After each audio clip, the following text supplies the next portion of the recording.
جو ان کی قومی غیرت ہے اسے جگانے کے لیے بھی بہت اچھا ہے, حقیقی آزادی کے لیے بھی بہت اچھا ہے, لیکن جب تک لوگ اپنی ذمہ داریوں کا احساس نہیں کریں گے, جو لیڈرشپ باہر موجود ہے. آج آپ کسی بھی تحریک انصاف کے کسی بھی بندے کو فون کریں نا, میں نے آج 7-8 فون کیے پشاور میں, میں نے پوچھا کہ بتاؤ نا کون کون تھا وہاں پہ, کتنے لوگ جو تھے وہ کے پی کی جو اسمبلی ہے جہاں پہ آپ کے اپنے لوگ گئے, ضلعی سطح پر کتنے لوگ گئے اور کس کس کو آپ نے وہاں پر دیکھا. تو لوگ مجھے پورے نام نہیں دے سکے. آپ کے ایم این ایز, کتنے ایم این ایز ہیں جی جو آج وہاں پر آپ کو نظر آئے؟ صرف وہ لوگ جو ٹیلی ویژن پہ نظر آتے ہیں یا پھر ٹویٹر کے اوپر یا پھر جن کو اٹھا لیا جاتا ہے, جو پرومیننٹ فگرز ہیں, ان کے علاوہ کتنے لوگ آپ کو نظر آئے؟ اور جو پنجاب اسمبلی کی جو ویب سائٹ ہے نا, وہاں جا کر آپ دیکھیں تو سنی اتحاد کونسل کے جو ارکان ہیں جی, ان کی تعداد ہے 103, اور یہ نمبرز زیادہ ہیں کیونکہ ان کے اتحادی بھی ہیں. ٹوٹل اپوزیشن 105 کی بن جاتی ہے. تو آپ نے کس حد تک لوگوں کو موبلائز کیا؟ کیا یہ 103-105 لوگ وہاں پر موجود تھے؟ میرا نہیں خیال کہ پنجاب سے اتنی بڑی تعداد میں جو ہیں وہ لوگ گئے. اور یہ سب سے اہم سوال ہے. آپ یہ کہتے ہیں نا کہ قوم تیار ہو جائے, تیاری کرے. سر, قوم کو تیاری کی ضرورت نہیں ہے. پاکستان تحریک انصاف کی اس قیادت کو تیاری کی ضرورت ہے جو باہر موجود ہے. یہاں پر عمران خان کی ایک تصویر آئی, بختر بند گاڑی میں آپ کو لے کر جایا جا رہا ہے, تو لوگوں نے پھول برسائے کہ عمران خان جا رہا ہے. ایک ہلکی سی تصویر تھی, اس کے اوپر لوگوں کو فارغ کر دیا گیا نوکری سے کہ عمران خان کی جھلک جو ہے باہر کیسے آئی. سپریم کورٹ پاکستان میں آن لائن آپ کو پیش کیا جاتا ہے, تو اس وقت بھی لوگوں کو فارغ کیا گیا. انکوائری ہو جاتی ہے جی کہ یہ تصویر عمران خان کی کیسے باہر آئی, اور لوگوں کی شامت آ گئی. چونکہ ایک تصویر تحریک بن جاتی ہے. عمران خان کی ایک جھلک دیکھ کر لوگ کہتے ہیں کہ ہاں وہ ٹھیک ہے, جو قربانی دے رہا ہے نا ہمارے لیے, وہ جیل کے اندر ٹھیک ہے. تو اگر آج کسی کو تیاری کی ضرورت ہے, وہ قوم نہیں ہے سر, وہ پاکستان تحریک انصاف کی 2nd ٹیئر 3rd ٹیئر. آپ تمام دوست ہیں, قابل احترام ہیں, لیکن منظم انداز میں آپ کو یہ پیغام دینا پڑے گا. آپ قوم سے یہ سوال نہ کریں کہ تیاری پکڑو. قوم تیار ہے. وفاداری قوم نے نہیں نبھانی. وفاداری کا ثبوت جو ہے وہ قوم نے نہیں دینا. وفاداری کا ثبوت جو ہے وہ پاکستان تحریک انصاف کی قیادت نے دینا ہے کہ وہ کس انداز میں عمران خان کے ساتھ مخلص ہیں. قوم تو وفادار تھی. 8 فروری میں اس نے وفاداری نبھائی اور عمران خان کو ووٹ دیا. رنگ برنگ کے نشانات کے باوجود عمران خان کے نام پر آپ تمام لوگ جو ہیں وہ ووٹ لے کر آئے. تو یہ ووٹ عمران خان کی وجہ سے آپ لوگوں کو ملا. اس قوم نے اپنے لیڈر کے ساتھ جو ہے وفاداری نبھائی ہے, اور وفاداری کا ثبوت اس قوم کو نہیں دینا. تیاری کی اگر کسی کو ضرورت ہے تو وہ آپ تمام لوگ ہیں. آج کمنٹ سے بھرا پڑا ہے جی. ہمارا پروگرام کا جو سیکشن ہے وہاں پہ ہر دوسرا بندہ یہ کہہ رہا تھا کہ پی ٹی آئی کے لوگوں کو چاہیے کہ وہ ایک لائن آف ایکشن قوم کے سامنے رکھیں. اہداف کیا ہیں, کب تحریک چلائی جائے گی, ایک ٹرسٹ جو ڈیفیسٹ ہے اسے دور کیا جائے, کون لیڈ کرے گا. آج آپ دیکھ لیں علی امین گنڈا پور کے نام کے اوپر اتنے سارے لوگوں نے کمنٹس دیے اور بار بار وہ کہہ رہے ہیں کہ جناب یہ رونگ نمبر ہے. تو اس تاثر کو کیسے زائل کریں گے, اس تاثر کو کیسے ختم کیا جائے گا؟ شیر افضل مروت صاحب کے حوالے سے کسی نے کہا جی کہ ان کا کیا کردار ہے. آپ کی آپس کی لڑائیاں جو ہے پاکستان تحریک انصاف کو نقصان پہنچا رہی ہیں. مجھے سوری ٹو سے جب یہ میں نے آپ کی ٹویٹ پڑھی تو مجھ سے رہا نہیں گیا, اور میں نے کہا کہ ضرور یہ جو تیاری والا معاملہ ہے یہ ہم قوم کے سامنے بھی رکھیں گے, اپنے ویورز کے سامنے بھی, اور پھر یہ آپ سے بھی ہم سوال کریں گے کہ تیاری کی ضرورت پاکستان کی عوام کو نہیں ہے, یہ تحریک انصاف کی قیادت کو ضرورت ہے, جو اس وقت باہر لمبی گاڑیوں کے اندر, جھنڈے والی گاڑیوں کے اندر اور پروٹوکول کے پی کے اندر انجوائے کر رہے ہیں, منسٹریز انجوائے کر رہے ہیں. اصل میں ان لوگوں کو تیاری کی ضرورت ہے. آپ نے قوم کو بتانا ہے. اچھا, پھر آج ایک اور بھی کام ہوا. تحریک تحفظ آئین پاکستان کے سربراہ محمود خان اچکزئی. سر, ونس اپون اے ٹائم تحریک تحفظ آئین پاکستان ایک موومنٹ انہوں نے بنائی, وہ کہاں گئی کسی کو کچھ معلوم نہیں ہے. محمود خان اچکزئی کتنی دفعہ آ کر پی ٹی آئی کے ساتھ مل کر مولانا کے پاس گئے, انہیں قائل کرنے کی کوشش کی, کسی کو کچھ معلوم نہیں ہے. اگر وہ پلیٹ فارم واقعی ایکٹیو تھا, اور اس پلیٹ فارم کو کس لیے بنایا گیا تھا کہ تاکہ آئین کا تحفظ کیا جائے, لیکن ہمیں تحفے میں 26ویں آئینی ترمیم مل گئی. تو آج محمود خان اچکزئی نے جی ایک ٹویٹ کی, وہ بھی ٹویٹ کے اوپر کھیل رہے ہیں اور ٹویٹیں ہی کر رہے ہیں. انہوں نے کیا کہا کہ پختون ایک اچھے مسلمان ہیں اور کسی بھی قوم سے دشمنی نہیں رکھتے, لیکن پھر بھی ان کا خون ناحق بہایا جا رہا ہے. پختونوں کا مسئلہ نہ نسلی ہے نہ مذہبی, بلکہ یہ مسئلہ پختونوں کے وسائل سے بھرپور اور اسٹریٹجک اعتبار سے اہم وطن اور ان کی خود مختاری کے حق کا ہے. موجودہ حالات سے نمٹنے کے لیے پختونوں کے پاس سوائے اپنے اتحاد کو مضبوط کرنے اور جرگے منعقد کر کے اپنا لائے عمل بنانے کے علاوہ کوئی راستہ نہیں ہے. تو سر, یہ تحریک تحفظ آئین پاکستان کا جو پلیٹ فارم تھا اس کا کیا بنا؟ قوم آپ سے ضرور سوال کرے گی. اس سے بہتر تو سر وہ علی بابا 40 چوروں کا پلیٹ فارم تھا PDM, جو انہوں نے طے کیا, انہوں نے اپنی منزل کو پا لیا بائی ہک اور بائی کروک, یہ الگ معاملہ ہے. لیکن جس طرح وہ اکٹھے ہوئے انہوں نے اپنے مقصد کو پا لیا. بے شک کسی کی مدد سے اس مقام پر پہنچے, لیکن وہ حاصل ضرور انہوں نے مقام کیا.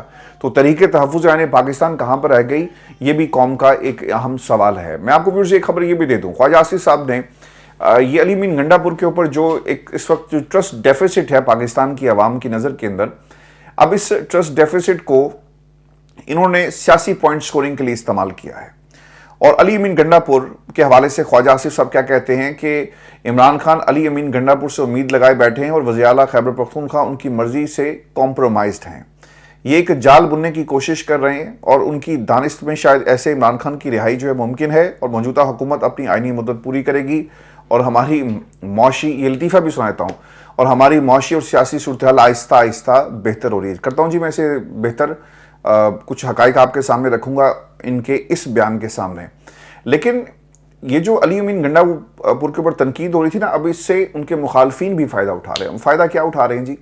فائدہ یہ اٹھا رہے ہیں کہ یہ عمران خان کے ساتھ سنجیدہ نہیں ہے, یہ عمران خان کو جو ہے وہ دھوکہ دے رہے ہیں.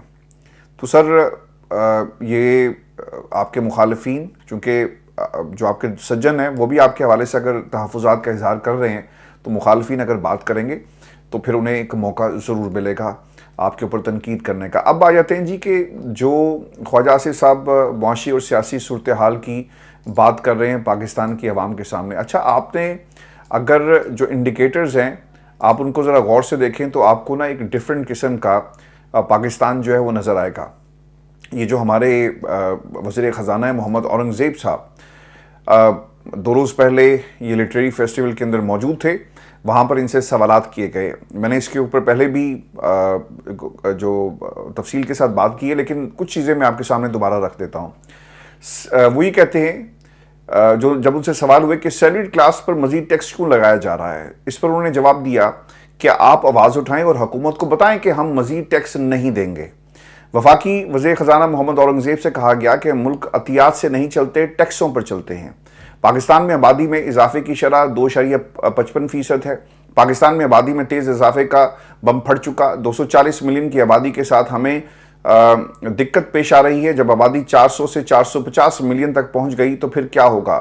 ٹیکس, توانائی اور سرکاری اداروں میں اصلاحات شامل ہیں. انہوں نے ایک بات کہی کہ آپ آواز اٹھائیں اور شور مچائیں اور ہم بالکل بے بس ہیں. سر یہ ضرور بتا دیں کہ یہ خط کہاں لکھنا ہے, کس کے سامنے آواز اٹھانی ہے, کس کو مخاطب کر کے آواز اٹھانی ہے. 4 لوگ جائیں, 3 کی ٹولی ہو, دفعہ 144 تو نہیں آپ لگائیں گے. کہیں لوگ احتجاج کریں, یہ بھی بتا دیں احتجاج کی نوعیت کیا ہوگی. سڑک پر آنا ہے, کسی کے باہر, گھر کے باہر دھرنا دینا, یہ بھی آپ بتا دیں نا. جب آپ کہتے ہیں کہ ہم کچھ نہیں کر سکتے, اور ان کی جو گفتگو ہے وہ بھی بہت خطرناک ہے پاکستان کے لیے. وہ کیا کہہ رہے ہیں؟ وہ یہ کہہ رہے ہیں کہ جناب پیسے نہیں ہیں, ہمیں تو کوئی ادھار پیسے دینے کے لیے بھی تیار نہیں ہے. ہم دوستوں سے کہہ رہے ہیں کہ یار کچھ عرصے کے لیے پیسے ہمارے اکاؤنٹ میں رکھ دو تاکہ ہمارا سسٹم چل سکے, ہم لوگوں کو چکر دے سکیں کہ بھئی ہمارے پاس اتنے پیسے پڑے ہیں, اتنے آپ اور دے دیں. اور پھر چین کے ساتھ ہمارا جو رول اوور جو قرضہ ہے بار بار ہو رہا ہے. سر پاکستان اب ہمیشہ قرضہ لے گا. پاکستان کے اندر یہ حکومتیں رہی تو خوشحالی نام کی جو چیز ہے وہ کبھی بھی نہیں آئے گی. یہ بات آپ نے اب یاد رکھنی ہے. اور یہ جو پوری حکومت ہے نا, یہ دعاؤں پہ چل رہی ہے. ڈار صاحب سے کسی نے کہا جی کہ اچھے دن کب آئیں گے, تو انہوں نے کہا جی دعا کریں. اکانومی سر ٹھیک نہیں ہے, تو انہوں نے کہا جی دعا کریں. تو ہم سب نا دعاؤں پہ چل رہے ہیں, ہماری اپنی کوئی پرفارمنس نہیں ہے. دعا بھی تب کام کرتی ہے نا کہ آپ تھوڑی سی دوا بھی کریں. حالات کو بہتر کیسے بنانا ہے, پالیسیز ہمیں کہیں نظر نہیں آ رہی. ان کے دورے ہیں جی, کوئی باہر سے آ رہا ہے, اچھا کھانا کھلا دو, موٹے موٹے جو بل ہیں وہ آپ ادا کریں گے, موٹی موٹی رقمیں جو ہیں ان بلوں کی مد میں وصولی ان کی جاتی ہے. اور پھر اس کے ساتھ ساتھ کس جہاز میں جانا ہے, خصوصی جہاز ہوگا, دورے پر کتنا خرچہ آئے گا, کتنے لوگ جائیں گے, یہ صرف طے کیا جا رہا ہے.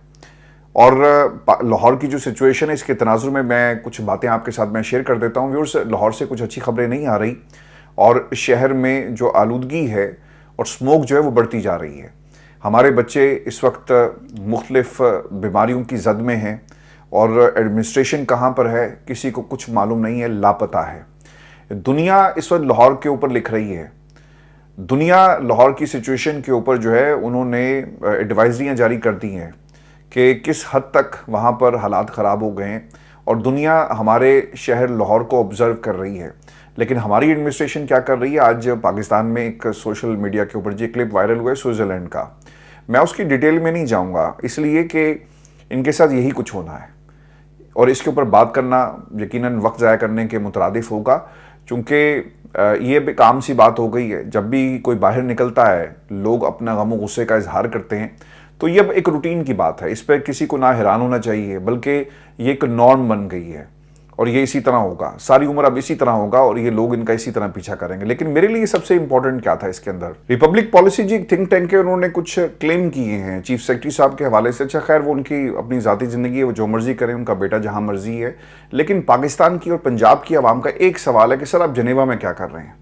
لاہور کے جو حالات ہیں، آپ کو لاہور میں ہونا چاہیے تھا، لیکن آپ لاہور میں موجود نہیں ہیں، اور دنیا آبزرو کر رہی ہے. اور ہم لاہور شہر جہاں پر اس وقت ایمرجنسی نافذ ہو جانی چاہیے تھی، لیکن وہاں کی پوری ایڈمنسٹریشن جو ہے وہ غائب ہوگی، اور لاہور پنجاب لاوارث ہے اس وقت. وہاں پر اگر پاکستان تحریک انصاف کے لوگوں کو پکڑنا ہوگا نا، تو پوری مشنری جو ہے وہ حاضر ہو جائے گی. لیکن لاہور کے اندر جو اس وقت اسموک کی سچویشن ہے، پنجاب کے دیگر اضلاع کے اندر جو اسموک کی سچویشن ہے، اس کو کیسے قابو کرنا ہے، کسی کے پاس کوئی پلان آپ کو نظر نہیں آئے گا. پوری دنیا فکر مند ہے، اور ہمارے لوگ اس وقت پاکستان کے اندر موجود نہیں ہیں. ہم نے لاہور شہر کو دنیا کا نمبر 1 شہر بنانا تھا. یہ نمبر 1 شہر ویسے تو نہیں بن سکا، لیکن آج یہ نمبر 1 شہر جو ہے وہ جو اس وقت فضائی آلودگی ہے، اس میں نمبر 1 بن گیا. اور اس کے ساتھ ساتھ جو سیاسی آلودگی ہمیں اس پنجاب کے اندر نظر آ رہی ہے، وہ اس سے بھی زیادہ خطرناک ہے. آپ ذاتی دورے کریں، جو مرضی کریں، نوکری کریں. انہوں نے پوچھا جی کہ یہ کیا کر رہے ہیں؟ سر وہ نوکری کر رہے ہیں ہاؤس آف شریف کے ساتھ ساتھ. تبھی نوکری ہوگی نا. عوام کی نوکری کے لیے تو آپ کو پیسے نہیں ملتے، آپ کو کچھ مخصوص لوگوں کی نوکری کے لیے پیسے ملتے ہیں. بی بی سی نے کیا لکھا ہے اس کے بارے میں؟ دنیا کے بڑے بڑے میڈیا ہاؤسز کیا لکھ رہے ہیں لاہور شہر کے بارے میں؟ اور ہمارا پورا جو ایڈمنسٹریشن پوری کی پوری غائب ہے. بی بی سی نے ایک رپورٹ کیا ہے کہ لاہور میں لوگ نہ تو سانس لے پا رہے ہیں، اور ان کی آنکھیں بھی جل رہی ہیں. لاہور ہائی کورٹ کے احکامات کے باوجود حکومت مارکیٹس کو بند کرانے میں ناکام ہے، لوگ کچھ دیکھنے سے بھی قاصر ہیں. اب مسئلہ سر یہ ہے کہ اگر آپ نے لوگوں کے کاروبار بند کرنے ہیں، تو پھر آلٹرنیٹ کیا ہے؟ برطانیہ کے اندر جب کاروبار لوگوں کے بند ہوئے نا، تو یہاں پر پیسے دیے گئے کہ ٹھیک ہے آپ کا بزنس لاس ہوگا اور ریاست آپ کو اتنے پیسے دے گی، اور وہ دیے گئے. لیکن ہمارے پاس تو کوئی ایسی سہولت میسر نہیں ہے. آپ شہر کو بند کرنا چاہتے ہیں کر دیں، لیکن آلٹرنیٹ پلان کیا ہے؟ جب فارم 47 والوں کو حکومتیں مل جاتی ہیں نا سر، جب نااہل لوگوں کو حکومتیں مل جاتی ہیں، تو پھر پلان نہیں ہوتے. حکومت کرنے کے، حکومت کو بچانے کے پلان ہوتے ہیں. پھر عوام کے لیے پلان نہیں بنتے، پھر سوئٹزرلینڈ کے پلان بنتے ہیں، جو اس وقت ہم سوشل میڈیا کے اوپر جو ہے وہ دیکھ رہے ہیں. پھر نیو یارک ٹائمز نے کیا لکھا جی؟ ایک رپورٹ کے مطابق لاہور میں اس قدر آلودگی بڑھ چکی ہے کہ طالب علم شہر چھوڑ کر، تعلیم چھوڑ کر دوسرے شہروں کا رخ کر رہے ہیں، اور حکومت کوئی عملی اقدام نہیں کر رہی. اللہ تعالیٰ سے دعا کریں جی. اب تو دعائیں ہیں نا، دعائیں بھی ہمیں تو خیر ہمارے حکمران کہتے ہیں کہ دعائیں کریں اور سب حالات جو ہیں وہ ٹھیک ہو جائیں گے. تو پھر سر ہر چیز آپ نے دعا کے سہارے ہی اور دعا کے ذریعے ہی حاصل کرنی ہے، تو ٹھیک ہے، تو پھر آپ گھر جائیں، آپ کی ضرورت نہیں ہے. سب لوگ دعا کریں گے کہ پہلے آپ سے جان چھوٹے، اور پھر ہماری ان تمام یہ جو مسائل اس وقت لاہور شہر اور پنجاب بنا ہوا ہے، ان مسائل سے جو ہے ہماری جان چھوٹے. میں بھی آپ کو ایک اور بھی خبر دے دوں، اور یہ خبر آ رہی ہے پینٹاگون سے. اور جو سی این این نے ایک رپورٹ جاری کی ہے، اور یہ رپورٹ ٹرمپ صاحب کے خلاف ہے. کیونکہ مسئلہ یہ تھا کہ ڈونلڈ ٹرمپ کو سی این این پسند نہیں کرتا، میڈیا ہاؤسز. وہ ماضی میں بہت سارے ایسے کلپس ہم نے ان کے دیکھے جن میں مائک چھینا جا رہا ہے، رپورٹر سوال کرتا ہے، ڈونلڈ ٹرمپ جو ہے آرگومنٹ ان کا، یہ آپ دیکھ سکتے ہیں سوشل میڈیا بھرا پڑا ہے ایسی ایپیسوڈ سے. اور ڈونلڈ ٹرمپ نے اپنی وکٹری سپیچ کے اندر سی این این کو تنقید کا نشانہ بنایا، اور انہوں نے اعلان جنگ کر دیا تھا کہ ہم چھوڑیں گے نہیں اپنے دشمنوں کو. اور اس میں میڈیا ہاؤسز کا بھی حوالہ وہ دیتے ہوئے آپ کو نظر آتے ہیں. یہ تقریر ختم ہوتی ہے جو وکٹری سپیچ انہوں نے دی، اور دوبارہ سی این این کے اسٹوڈیو میں واپسی ہوتی ہے. 4 اینکرز بیٹھے ہوئے تھے.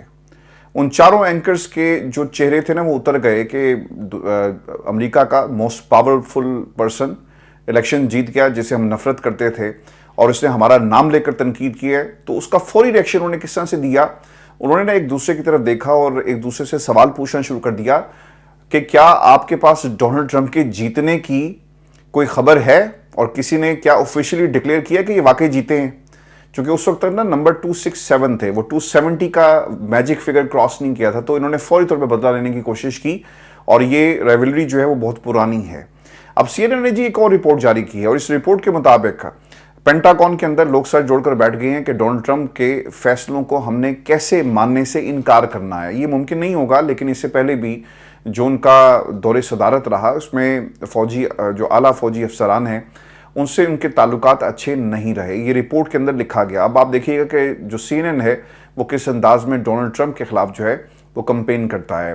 سی این این نے اپنی اس رپورٹ میں لکھا کہ ڈونلڈ ٹرمپ نے اس ارادے کا اظہار کیا تھا کہ وہ فعال فورسز کو مقامی قوانین کی پاسداری اور بڑے پیمانے پر لوگوں کو ملک بدر کرنے کے لیے استعمال کریں گے، اور انہوں نے یہ اشارہ بھی دیا تھا کہ وہ وفاقی حکومت میں وفاداروں کی فراوانی سے امریکی اسٹیبلشمنٹ سے کرپٹ عناصر کا صفایا بھی کریں گے۔ اب اسٹیبلشمنٹ کے اندر کرپٹ عناصر وہ کیا کہنا چاہ رہے ہیں کہ جو کچھ ڈونلڈ ٹرمپ کے ساتھ ہوتا رہا وہ اس بات کا ثبوت ہے جو کہ اس میں وہاں کی اسٹیبلشمنٹ کا بھرپور ہاتھ تھا، اور اسٹیبلشمنٹ یعنی ڈیپ سٹیٹ نہیں چاہتی تھی کہ ڈونلڈ ٹرمپ جیت سکیں۔ ان کی گرفتاری، ان کے خلاف مقدمات، ان کے خلاف جو فیصلے آئے ان کو ہرانے کی کوشش، اور پھر کسی حد تک یہ بھی کہا جاتا ہے کہ جو اسیسینیشن اٹیمپٹس ہیں اس میں بھی کہیں نہ کہیں ایک بہت بڑا ڈاؤٹ ہے کہ یہ کس نے کروائے، اور وہ اشارے جو ہیں وہ کچھ طاقتوں کی طرف لوگ آپ کو کرتے ہوئے نظر آئیں گے۔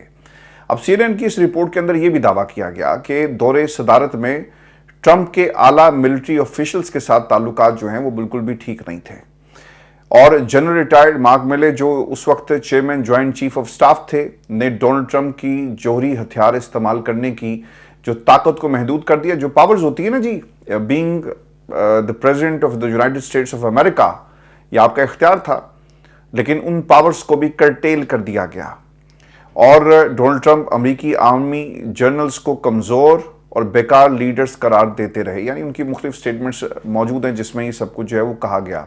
اب امریکی وزارت دفاع کے حکام پینٹاگون کی اوور ہالنگ کی تیاریاں جی کی جا رہی ہیں، وہاں پر بڑے پیمانے پر تبدیلیاں ہوں گی، اہم لوگوں کو یعنی ان کی پاورز کو کرٹیل کیا جائے گا۔ سر ڈیموکریسی میں تو ایسے ہی ہونا چاہیے نا، ڈیپ سٹیٹ کا کیا کنسپٹ ہے؟ کوئی کنسپٹ نہیں ہونا چاہیے۔ جب ڈیپ سٹیٹ آ جاتی ہے تو پھر عوام کی رائے اس کو روند دیا جاتا ہے، بلڈوز کر دیا جاتا ہے، جس طرح پاکستان میں ہوا اور آج بھی بلڈوز کیا جا رہا ہے۔ تو اب ڈونلڈ ٹرمپ اسٹیبلشمنٹ سے بدلہ لینے کی تیاریاں کر رہے ہیں۔ اس حوالے سے امریکی وزارت دفاع کے ایک عہدیدار نے بتایا کہ ہم بدترین قسم کی صورتحال کا سامنا کرنے کی تیاری کر رہے ہیں، تاہم ابھی ہمیں نہیں معلوم کہ ہم نے یہ کیسے کرنا ہے۔ چلیں کم از کم امریکہ میں یہ تو بات ہوتی ہے نا کہ پینٹاگون میں یہ بات شروع ہوگی، اسٹیبلشمنٹ سوچ رہی ہے کہ ایک پاگل صدر آ گیا اور وہ ہمارے احکامات جو ہمیں دے گا ہم نے اس کو ماننا نہیں ہے۔ یہاں پر تو کم از کم یہ بھی بات نہیں ہوتی نا، لوگوں کو اٹھا لو، اس نے احتجاج کیوں کیا، پھاڑ لو، مارو، یہی کچھ ہم پاکستان کے اندر ہوتے ہوئے دیکھ رہے ہیں۔ ایک اور ڈیفنس آفیشل اس رپورٹ کے اندر یہ کہا گیا کہ فوجی قانون کے تحت مجبور ہیں کہ وہ غیر قانونی احکامات کو ماننے سے انکار کر دیں، لیکن اہم سوال یہ ہے کہ یہ کس طرح سے ہوگا؟ کیا ہم سینئر ملٹری لیڈرشپ کے استعفے دیکھیں گے یا پھر وہ اپنے لوگوں کو چھوڑ دیں گے؟ ٹرمپ کے گزشتہ دور حکومت میں وزارت دفاع سے تعلق رکھنے والے ایک سابق عہدیدار کا کہنا ہے کہ ابھی تک یہ معلوم نہیں ہو سکا کہ ٹرمپ کسے پینٹاگون کا چیف مقرر کریں گے، تاہم حکام پر امید ہیں کہ ڈونلڈ ٹرمپ ملٹری انتظامیہ سے مخالفانہ رویہ اختیار کرنے سے گریز کریں گے، اور سابق امریکی عہدیدار یہ بھی کہتے ہیں کہ ٹرمپ کے گزشتہ دور حکومت میں وائٹ ہاؤس اور پینٹاگون کا تعلق انتہائی برا تھا، اس لیے اس بار سب کے ذہنوں میں یہ سوال گونج رہا ہے کہ ٹرمپ وزارت دفاع میں کسے لاتے ہیں۔ امریکہ کا سیکرٹری دفاع لوئڈ آسٹن کا اس حوالے سے یہ بھی کہنا ہے کہ اس بات پر مکمل یقین رکھتا ہوں کہ ہمارے لیڈر جو درست ہوگا وہ کرتے رہیں گے۔